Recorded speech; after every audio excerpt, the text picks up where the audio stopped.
wabarakatuh. Halo, apa kabar semuanya? Semoga kita tetap senantiasa sehat di tengah kondisi pandemi ini. Jangan lupa tetap jaga kesehatan dan patuhi protokol kesehatan. Tujuan dari pembelajaran hari ini yakni yang pertama, memberi contoh gejala kelistrikan yang terjadi dalam kehidupan sehari-hari, menganalisis peristiwa yang terjadi pada dua sedotan yang digosokkan dengan tepat, mengidentifikasi jenis-jenis muatan listrik, menjelaskan interaksi dua muatan listrik, menjelaskan fungsi dan prinsip kerja elektroskop, menjelaskan faktor-faktor yang mempengaruhi gaya kolom dua muatan listrik, dan yang terakhir yakni menghitung besarnya gaya kolom dua muatan listrik. Nah, sebelum kita belajar hari ini, terdapat beberapa hal-hal yang perlu kamu persiapkan. Hal-hal yang kamu persiapkan yang pertama yakni buku dan alat tulis. Buku dan alat tulis nantinya akan berguna untuk mencatat materi-materi yang akan disampaikan.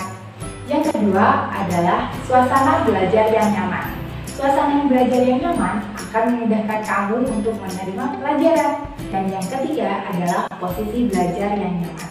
Posisi belajar yang nyaman nantinya dapat memudahkan kamu untuk menyerap pelajaran yang akan kamu terima dan dianjurkan untuk tidak belajar dengan posisi tertidur ya.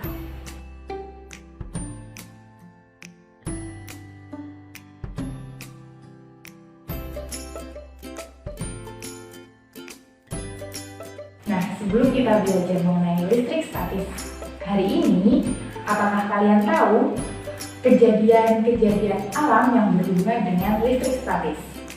Apakah kalian tahu? Nah, sekarang coba perhatikan gambar di samping. Nah, coba perhatikan. Gambar ini merupakan gambar fenomena alam yang sering kalian temui.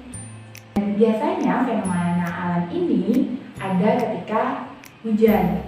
Dan biasanya ada beberapa dari kalian juga yang takut dengan fenomena alam ini. Ya, benar sekali. Fenomena alam ini adalah petir. Nah, mengapa petir bisa termasuk dalam listrik statis? Nah, peristiwa fenomena alam petir ini merupakan peristiwa listrik statis. Dikarenakan pada saat terjadinya petir, terdapat elektron-elektron yang berpindah dari awan ke awan atau dari awan ke bumi. Apakah kalian masih ingat elektron itu apa? Setiap benda tersusun atas atom-atom. Nah, atom-atom pada benda itu terdiri dari proton, neutron, dan elektron. Nah, proton dan neutron itu menyusun dari bagian dalam pada atom, sedangkan elektron berada di luar atom atau berada di sekeliling atom. Nah, elektron inilah yang nantinya akan berinteraksi dengan elektron lain dan akan menyebabkan listrik statis. Sehingga dapat disimpulkan, listrik statis terjadi akibat adanya interaksi antar elektron. Nah, sekarang kalian amati video berikut ini. Halo adik-adik, di sini kita akan melakukan percobaan. Percobaan ini untuk membuktikan listrik statis yang ada pada benda. Nah, di sini kita membutuhkan 2 buah sedotan dan 1 botol. Terlebih dahulu kita akan menyiapkan botolnya. Botolnya yang sudah diisi air, namun tidak penuh, hanya untuk menjaga keseimbangan dari botol. Kemudian 2 sedotan yang sudah kita siapkan akan kita gosok. Nah, penggosokan di sini berfungsi untuk interaksi atom antara dua benda tersebut. Nah, nanti interaksinya akan seperti apa ya? Nah, kita gosok terlebih dahulu. Kalau dirasa sudah cukup, lalu kita lakukan percobaan dengan meletakkan sedotan di atas botol. Nah, beginilah interaksinya. Interaksinya saling tolak-menolak. Nah, ini bukan sulap ya, melainkan ini adalah penerapan dari listrik statis.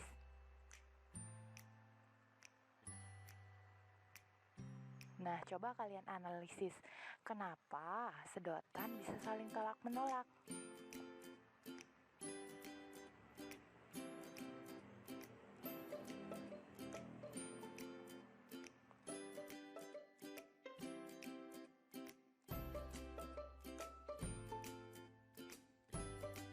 Bagaimana sedotan bisa saling tolak-menolak? Apakah kalian tahu jawabannya?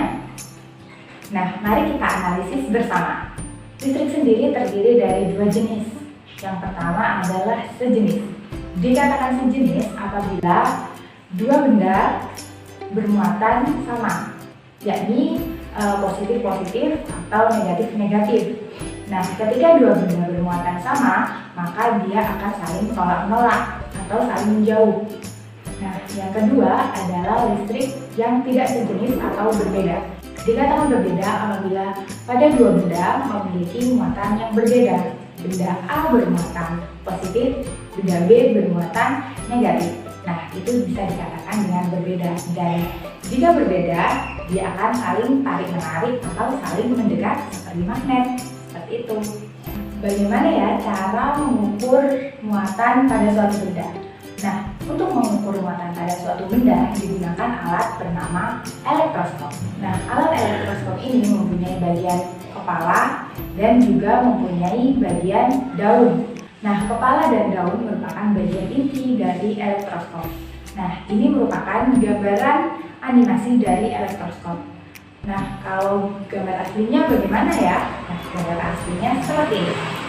Elektroskop terbuat dari logam.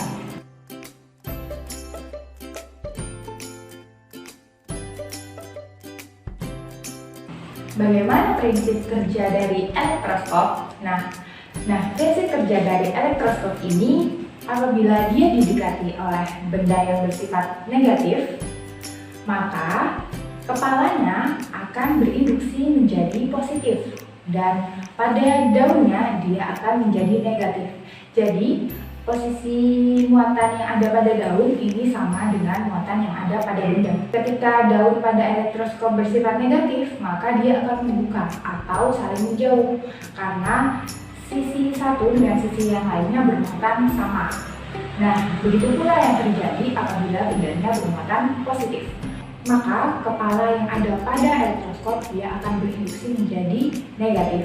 Dan begitu pula pada daun yang ada pada elektroskop dia akan menjauh karena muatan yang ada pada daun sama-sama bersifat positif.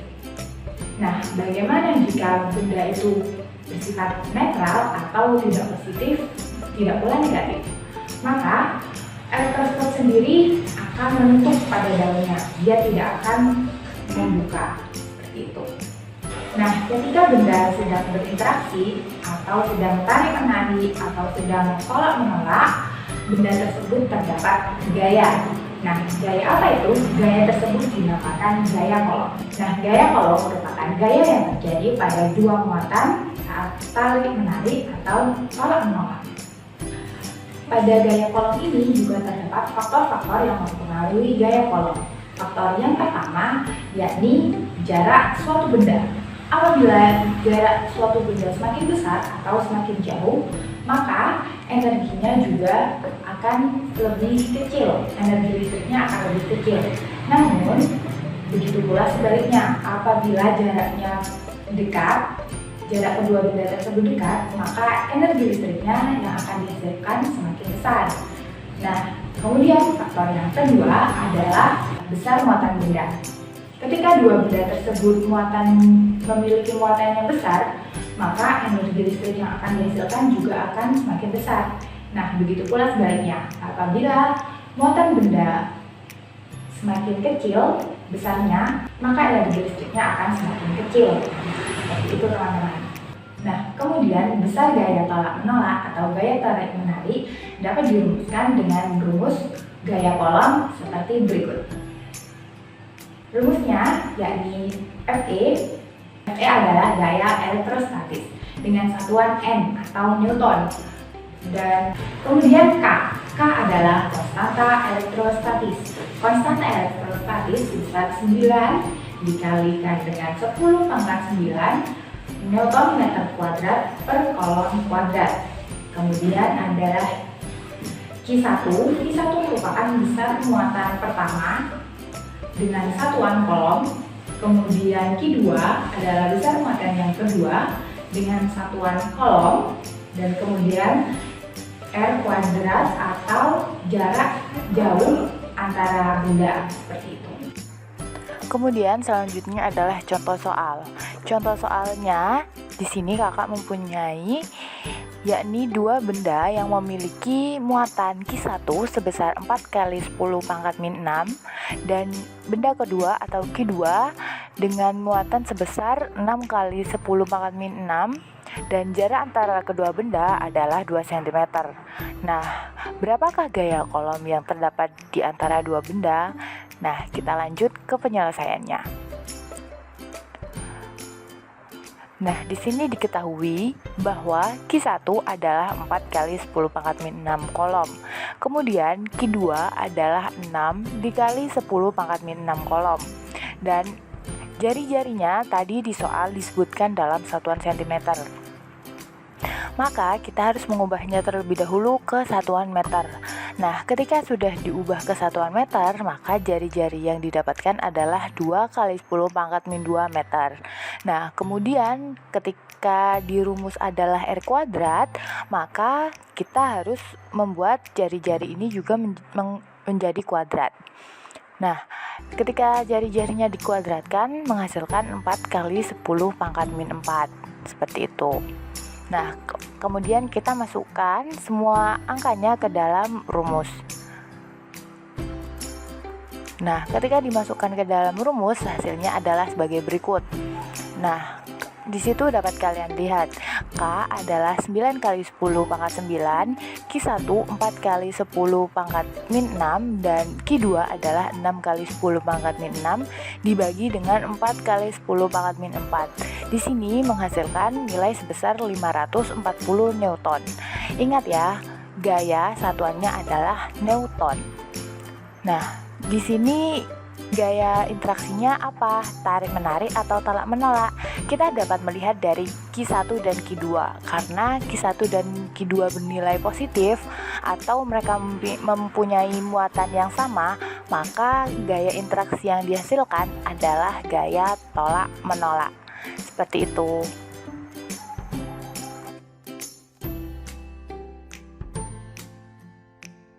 Nah, kesimpulan dari pembelajaran hari ini adalah yang pertama, listrik statis terjadi akibat adanya interaksi muatan elektron atau interaksi muatan listrik.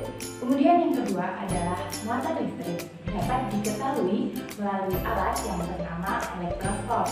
Kemudian yang ketiga, gaya yang terjadi pada saat tarik-menarik atau tolak-menolak dinamakan gaya kolom. Nah, terima kasih sudah menyaksikan video pembelajaran ini. Mohon maaf apabila ada salah kata dan perbuatan yang kurang berkenan. Sampai jumpa di video pembelajaran selanjutnya. Assalamualaikum warahmatullahi wabarakatuh.